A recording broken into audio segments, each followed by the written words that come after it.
Hey everybody, and welcome back to what I can only assume is going to be another amazing episode of the DLF Trade Show, a wonderfully happily joined, fantastic show member of the DLF YouTube channel. That worked out better in my head. It did not come out right. I'm just so excited to be part of the DLF trade. No, yes, trade show, but also see, look at this. DLF still has me flustered after all these years. Oh, that's so cute. There you go. Company man. All right. Broad picture, DLF Trade Show. We're here to take you normally on a 360-degree view of a single player's trade value. But we're at that point of the season where if you're going to compete, you got to start competing. If you're going to rebuild, you should really start rebuilding. So we've sort of taken a step back from the one player, and we've been going towards a section of players, something along the lines of go get these guys for cheap if you're competing, or sell these guys if you are trying to rebuild. Mm-hmm. This one, I believe, is completely aptly named WTF running backs. So fantastic job on that. And since we are a family YouTube channel, I will not specify what WTF means. It does not mean the Washington team of football. Let's talk about Christian McCaffrey for a second, because he is the first guy on our list where we talked about it, like, I think it was maybe two-ish weeks ago, where we are still calling Christian McCaffrey our running back one in Dynasty. Mm-hmm. I think re-aggravating this injury, I think that's going to make things questionable a bit, because it's not like it's funny, the person I always go back to, but I can say it now, like Saquon, but it's not like Keenan Allen of old, where we called him injury prone, but an ACL and a ruptured spleen have nothing to do with each other. This guy's hurting the same things over and over again, and it does seem to be like it's workload based. So, that is a bit of a concern. But let's face it, when Christian McCaffrey's on the field, he's a week winner every single week. So it's tough to get that balance of the value. So this was a brilliant idea. I'll say it was mine, even though I don't remember, because I'll take credit for good ideas whenever I can. And let's just jump into it. So first, Christian McCaffrey in a 14-team Superflex league by himself comes in at 838.4 points on the DLF Trade Analyzer. And this trade is McCaffrey straight up for DeAndre Hopkins and Darrell Henderson. The package side comes in at 618.3 on the Trade Analyzer. I know we talk a lot about the idea of replacing production in your lineups. And here I get it's a little rough that you're going and you're trading a 25-year-old running back who can, again, be the running back one for the main piece being a 29-year-old wide receiver. But let's think about this for a second. DeAndre Hopkins is really, really good. I remember the second thing, but I'm going to keep talking first. Man, my memory is not going well. And second of all, at least for the rest of the season, Darrell Henderson is a workhorse running back.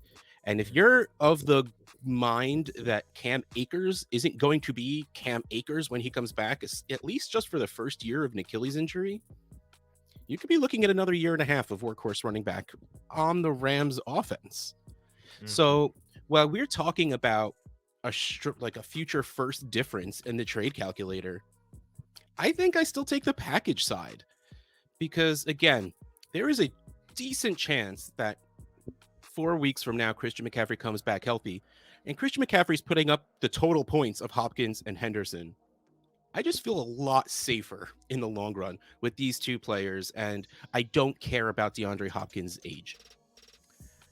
I agree with you on like half of what you said. I'll take half, man. Can we make it like 51%? So, it makes me feel like we could say you agree with me at that point. Sure. So I like the package side of this, because I do agree with you. And I've been on the Darrell Henderson train since Cam Akers tore his Achilles, and I've been like fighting the hordes of people like Jon Snow. And so far it's definitely worked out. Mm-hmm. If you've had Darrell Henderson, and I still believe that he could be a league winner for the remainder of the year, and definitely be, the 1A in a committee if, Cam Akers comes back and is like something of a Cam Akers, right? And I still think that Darrell Henderson could be really good next year. My only problem with this is DeAndre Hopkins. I know you don't have a problem with it. My problem is he's 29 years old and he's on an offense that spreads the ball out a lot. Like that's been an issue with DeAndre Hopkins for basically a year and a half now. Is he has these games where he has 7 for 102, and then he has, and that's like half his stats, and then the other half is like 3 for 35, and it's an AJ Green week, or it's now a Rondell Moore week, or Christian Kirk caught 2 50-yard like touchdown passes, or Chase Edmonds has 10 targets out of the backfield. Like I don't like this offense for fantasy because there's so many pieces that I love Kyler Murray for it, but I don't like the individual pieces. It's kind of like how the Buccaneers are right now too. Like, it's a Mike Evans week, it's a Godwin week. When Rob Gronkowski comes back, it's going to be even worse.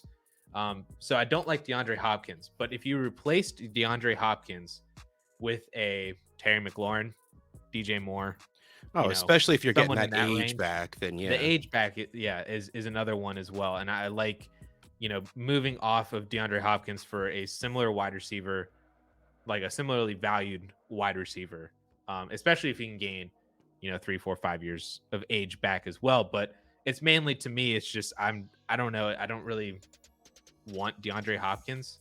I'd rather just go for someone who has a little bit more.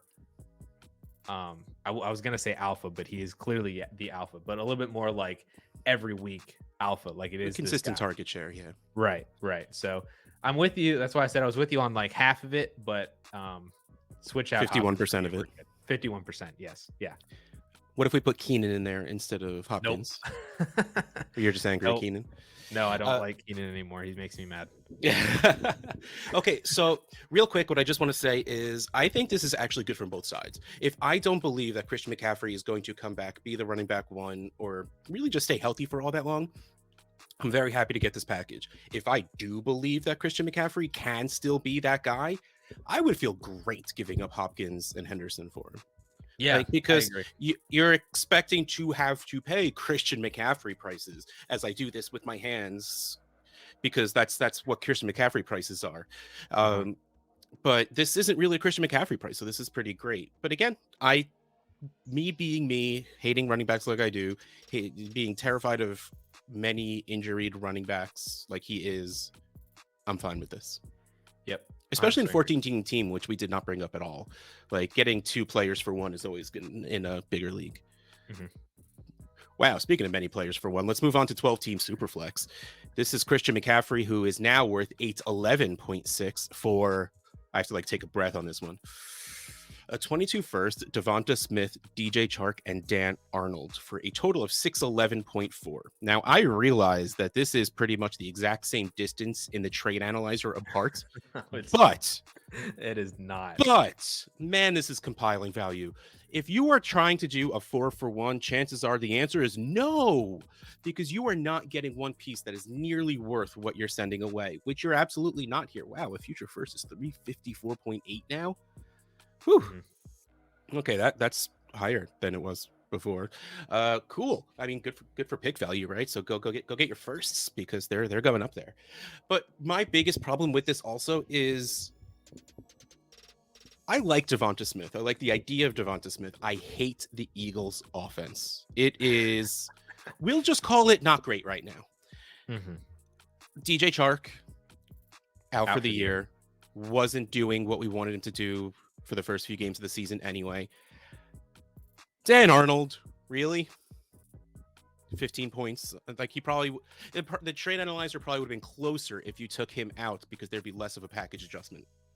That really just hurt that side. I can't do this. Like, even if I don't believe in Christian McCaffrey, even if I am doing everything in my power to sell Christian McCaffrey, there is nothing here that makes me want to do this trade. All of the risk is on the 4 side. Well, it's like 97-3, because there's that little bit of risk that McCaffrey just keeps getting hurt, and right. Even if it hurts his trade value, even if even if Christian McCaffrey doesn't play the rest of the season in February, I think you can get this package without trying. Oh, 100%. Exactly. Yeah. So it seems like the wrong move to go for it now. Yeah, that's why I like, because what I really liked about this, and I tried to say this to Russ before too, but So all these trades that I pulled for this entire show are all from the last week, and a lot of them are from the end of week 6 till now. And so this is very recent value, and a lot of the trades that I'm seeing for Christian McCaffrey are trades like this. Like it's like a first, a second, and some other little wide receiver package, or it's like Tyler Boyd, Rondell Moore, and a first. And it's like it's not good value for Christian McCaffrey, and I think people are selling off of Christian McCaffrey because they think that all the risk is on him now and they want to try and cash out. But all the risk is actually, or 97% of the risk, like you said, is on these package sides, because now, that future first, it could be, great. That could be something, especially if it's like the 101, 102. That's pretty solid in a super flex first round pick. It's even in a class that's not looking as good as it is right now, but that's still worth something. Devonta Smith has a lot of upside, a lot of potential. People probably going to be talking about him as a sophomore breakout, maybe a third-year breakout if they get a different quarterback or something like that, or change the offense or do whatever. DJ Chark, Dan Arnold is not even in this trade. But that's like all the risk is on that. You're hoping that you smash in value on the picks and the package side. Whereas Christian McCaffrey, like you said, even if he gets hurt again, he comes back, he re-aggravates his injury, done for the year. He's still Christian McCaffrey. He's still, 25, 26 years old. At worst, he's going to be like RB6, because it's Christian McCaffrey still. So, yeah, don't be doing this in season. And this doesn't make any sense to me either, because Christian McCaffrey, like, points. No, like if you're like, oh man, like I'm a competing team, I have Christian McCaffrey, he's out for a few weeks. Let me see if I can get some points back. Like the only points you're getting here are Devonta Smith. And that isn't really a lot of points all the time. No, you're better off just sitting on Christian McCaffrey. Yeah. And also, I mean, let's pretend that this is a middle move. Like this isn't what you're settling on. There's just no value in Chark and Arnold. So what are you going to get for Smith in a first is what the question ends up coming down to. I think if you did a bad trade of a 1-for-1 with Christian McCaffrey, you can probably still get more than what Smith in a first will give you. So I will say there are other trades in here. I didn't want to, I didn't include them just because time, but another one that was in here that I thought was like the best Christian McCaffrey, cash out was Christian McCaffrey and a second or a third for Jonathan Taylor. Like you added that extra little pick to get to Jonathan Taylor. Because let's face it, if McCaffrey does stay hurt or miss more time at the end of the year, there's a chance Jonathan Taylor's the RB1 at the end of the season. Yeah. So I will absolutely pay that injury price of a second or a third on top of my player to move to the, you're gaining 3-ish years back, and your guy's going to, even if Taylor doesn't technically go up in value, McCaffrey has the very good chance of going down in value. So that's kind of the same thing. Yeah. I like that. I like that a lot. How many running backs are you doing that for? Like below McCaffrey? I'll do it for McCaffrey. I'll do it for Najee.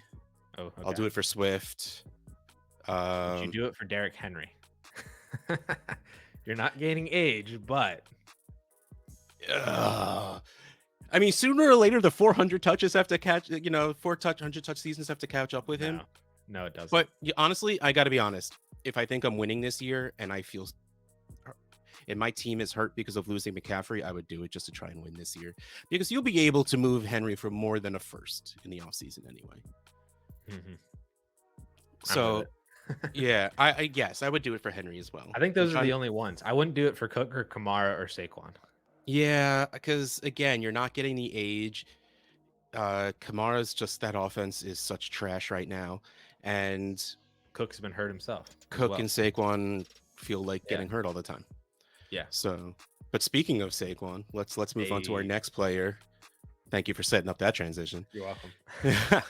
In a 14-team Superflex league, we have Saquon Barkley and Mac Jones for Tua and Rashad Bateman.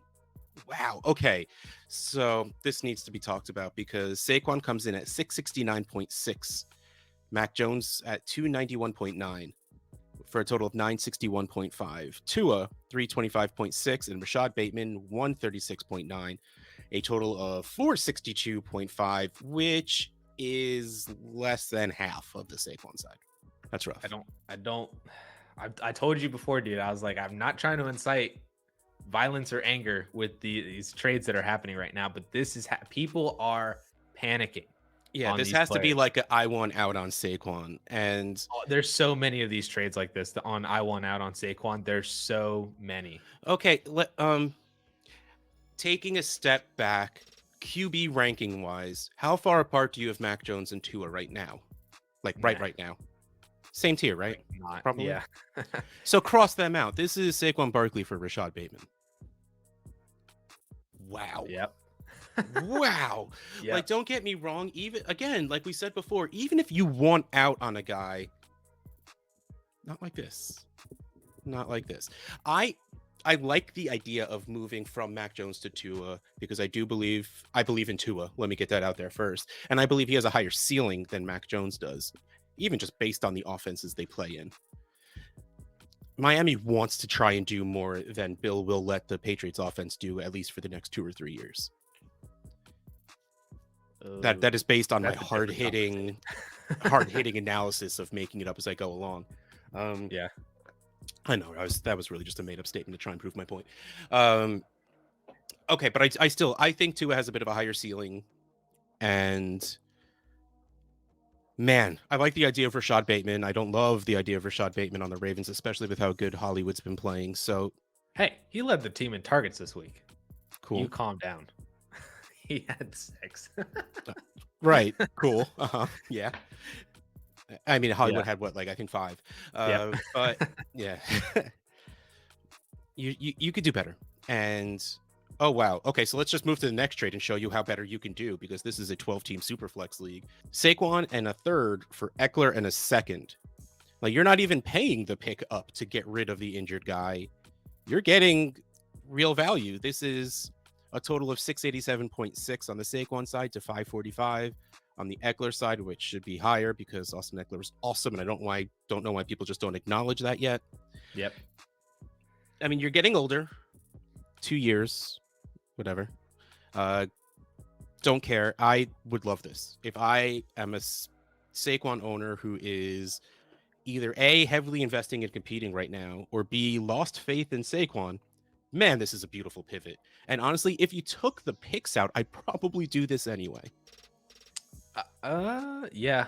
I agree. Again, I won't feel great about it, but this is going on the assumption that either I don't believe in his health or I don't believe in the player anymore. Those are not true statements. I believe in the player, and he stepped on a guy's foot and rolled his ankle. Please don't try and call him injury prone based off of his hamstring injuries or the ACL. This was ridiculous. Yeah, he was well on his way back to being himself. Like yeah, like he had 2-3 games of 20-something points, and then he stepped on the guy's foot. I'm so annoyed that happened, if you hadn't noticed. Yeah. But yeah, I love Austin Eckler. I love the pivot to Austin Eckler. Yeah, you're getting 2 years older, but you're in one of the better offenses in the league for a guy that we had a scare in the beginning of the season, but he gets plenty of targets, plenty of receptions, and he's the only real running back. And he gets carried into the end zone. Yes. People even defenders want him to score. That's how badly everybody likes him to score touchdowns. And I do hear he's just an awesome guy. So, yeah, I mean, have you listened to his show with Liz Loza? I mean, he's like awesome. Well, now I have to go listen to that. But I heard that he like hangs around at practice and signs like literally everything for anyone. Like, he'll stay there late to sign everything for everyone, like that kind of stuff. Yeah, he seems like that kind of guy. Yeah, and again, other side, this is cool. Like, if you believe in Saquon, you're getting Saquon for less than you should. So again, this is one of the way I felt about the McCaffrey trade. Like, this is great. This is perfect for both sides, depending on what you believe in, who you believe in. Yep. Yeah, I absolutely agree with you. I love it. All right, so let's go on to our third player. We are, stepping off a bit in value from where we were before, because it's hard to stay up there at this point. But someone that we had the up there value hopes for, most of us at least, in Antonio Gibson. He had top 5 running back on people's tongues, like waiting just to jump out when he after that first week, if he just kept getting that volume, kept getting those targets. And it never happened, and he keeps like hurting his foot and tweaking hamstrings and stuff like that. So yeah, let's do the first trade. Antonio Gibson straight up for DJ Moore. I think we know what both of us are saying in this one. I hate running backs, and you have a jersey hanging behind you. Team wide So receiver. yeah, this is easily DJ Moore. DJ Moore is playing really freaking well this year. He is pretty much the same age as Antonio Gibson, even though DJ Moore's been in the league for 4 years now. The value in the trade analyzer is 652.1 to 657.2. I don't see a situation where you don't take DJ Moore here, unless you're in a league where you have to start 4 running backs or something weird like that. Yeah. No, this is totally the DJ Moore side, because you can. What's great about moving a running back for a wide receiver like DJ Moore is the value insulation you get whenever you have DJ Moore, because it's basically like, even if he gets hurt, we're like, all right, he's a wide receiver. He's 25 years old next year. He's fine. Antonio Gibson gets hurt, 24 years old, coming off of an injury, Disappointed before the injury. Exactly. Like we have different conversations about the running back versus the wide receiver. And if you move off of Gibson to get to DJ Moore, and then Gibson gets hurt, that's just all going into the value insulation of now, of course, obviously DJ Moore could get hurt, but like I said, that's not really going to affect his long-term dynasty value. The only thing it really affects is if you're making this move for production, but I think you're fine either way, and team wide receiver. Yeah, also to further your point of what you're saying, let's pretend you're competing and both of these guys get hurt. They both tear their ACL right now. Who are you going to be able to get more for in a trade? DJ Moore. Exactly. So, I mean, sorry if whoever got Antonio Gibson is listening to this one, and sorry to Antonio Gibson if you are listening to this, which, hey, it's just a game, man. We love you. Yeah, DJ Moore pretty easily.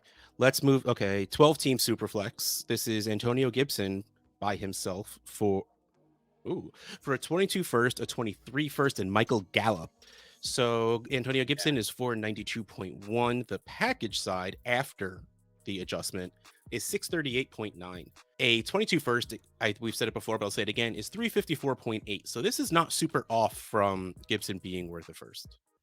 I mean, it probably like Gibson a first and a second. First and a second. First and Gallup isn't super far off because Gallup is worth 101.4. So yeah, I think I do this pretty easily. I think as long as I don't need points, I take those picks pretty easily. Even if 100%. I do, I take those picks anyway because I think I can do something better. Yeah. And the thing is, like, I really did like Antonio Gibson, the player, and I love the situation. I don't know if it was Fitzmagic getting hurt and Heineke just changed that the offense had to change a little bit for when Heineke came in, or what it was, but we are not getting the Antonio Gibson we hoped for, and that's really all it comes down to. So can you take a 22 first and a 23 first and turn it into something more dependable than Antonio Gibson? Yep. Easily. Like, let's say there's a middling team that has Austin Eckler. You send them a 22 first, 23 first, and Michael Gallup, and you're like, look, man, your team's okay. You're not going to win. Let's face it. Here, let me. I wouldn't even send him Gallup. I would just take a little bit of a profit and just go from Gibson to Eckler and get Gallup on it too. Yeah, no, I was just trying to.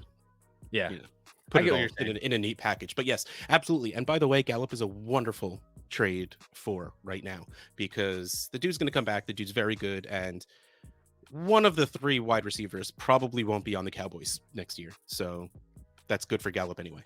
Yeah. I thought this trade was just so weird when I found it because especially because this was like the last one. This is like the order that I found these in after going from Christian McCaffrey to Saquon Barkley and seeing how undervalued those trades are. I was like infuriated at the fact that Antonio Gibson of the 3 was the only one that was being overpaid for. Yep. By somebody sending 2 firsts and Michael Gallup for him. Like I was so frustrated at that. And I was like, this is so easily 2 firsts for Antonio. I feel like anybody in that Gibson tier. Now I know looking at the October ADP, Gibson is still the RB9, and Derrick Henry's like right above him. But from Gibson down to Zeke, Aaron Jones, Nick Chubb, Austin Eckler, are you taking 2 firsts and Gallup for any of those?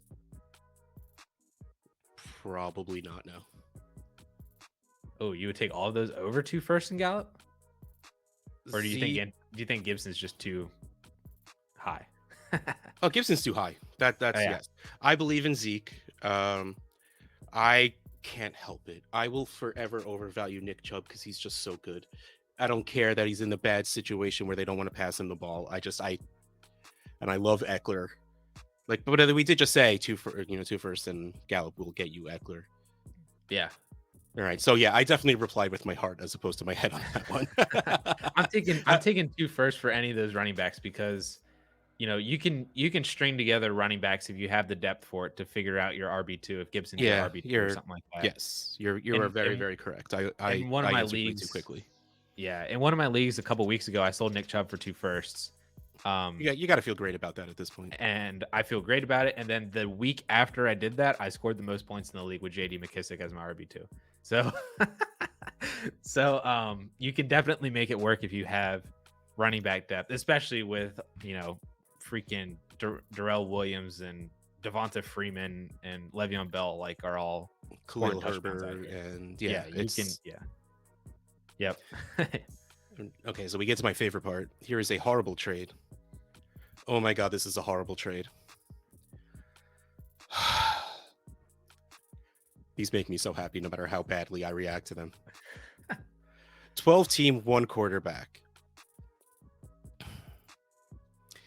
Okay, let's just real quick. Before we get into this, I wanted to point out if anyone's reaction was, well, yeah, we're going to pay the most for Gibson because he's the youngest out of all of them. He's 23, Saquon's 24, CMC's 25. It's not that big of a deal.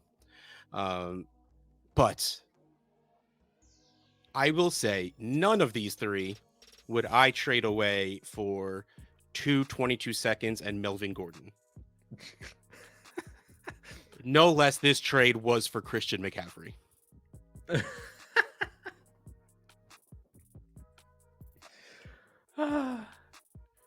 I mean, I would rather take a first Devonta Smith, DJ Chark, and Dan Arnold than 2 seconds and Melvin Gordon.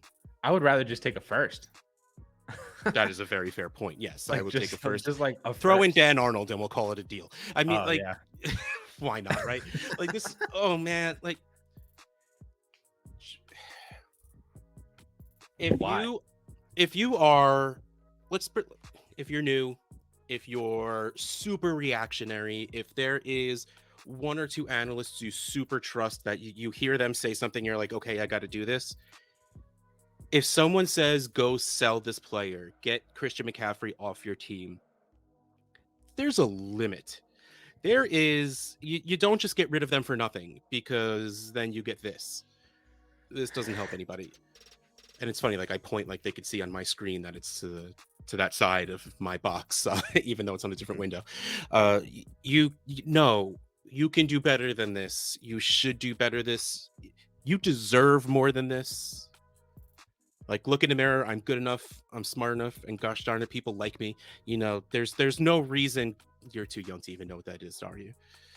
Damn it. Kids these days. Do better than this. If you replaced Melvin Gordon with, hell, if you're into Antonio Gibson, maybe we talk about it. You need to go up to a top 10 running back for me to just call it 2 seconds. Yeah.